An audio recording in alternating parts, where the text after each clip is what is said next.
আপাতত এত কিছু চিন্তা করছি না।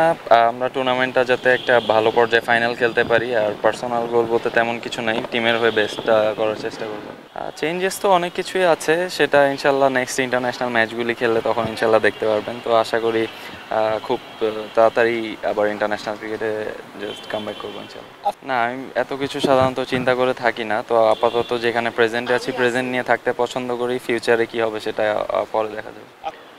এরকম টুর্নামেন্ট অবশ্যই সবার জন্য একটা ভালো অপরচুনিটি, যেহেতু দেশের বাইরে খেলা অবশ্যই বড় একটা অপরচুনিটি। এরকম টুর্নামেন্টগুলোতে ভালো করতে পারলে ফিউচারে আরও অন্যান্য টুর্নামেন্টে অবশ্যই সুযোগ আসবে। তো অবশ্যই এটা একটা খুব ভালো অপরচুনিটি। দেখেন, সবার তো স্বপ্ন থাকে, কিন্তু এখন আমার জাস্ট শেখার অনেক কিছু বাকি আছে। আমি খেলেছি ঠিক আছে, কিন্তু লেভেল 3ও করেছি, এটাও ঠিক আছে, কিন্তু আমার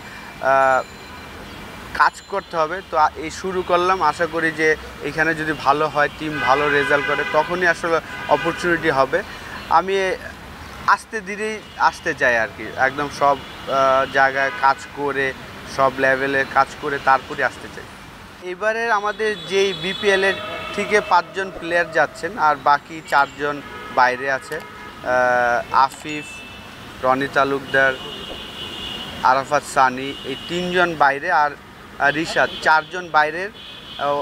আর বাকি 5জন আমাদের এইবারের রংপুর রাইডার্সে খেলবেন বিপিএলে, ওই 5জন আছেন। এবং যাচ্ছে একটা গ্রুপ, হয়তোবা যেহেতু আমেরিকা হয়ে যাবে, একটা গ্রুপ 18 তারিখ যাচ্ছে। আর ইংল্যান্ড থেকে আমরা যাচ্ছি 23 তারিখ, 22 তারিখে আমরা রওনা দিব এখান থেকে।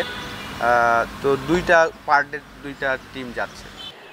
আসলে এটা আপনারা সবসময় দেখেও থাকেন, আমি লোকাল লিগগুলোয় বা আমাদের যে কোনো ডোমেস্টিক ক্রিকেটে সাধারণত টপ অর্ডার বা টপ মিডল অর্ডারে ব্যাটিং করি। তো এই জায়গাটাই আমার মনে হয় আমি স্বাচ্ছন্দ্য বোধ করি ব্যাটিং করতে।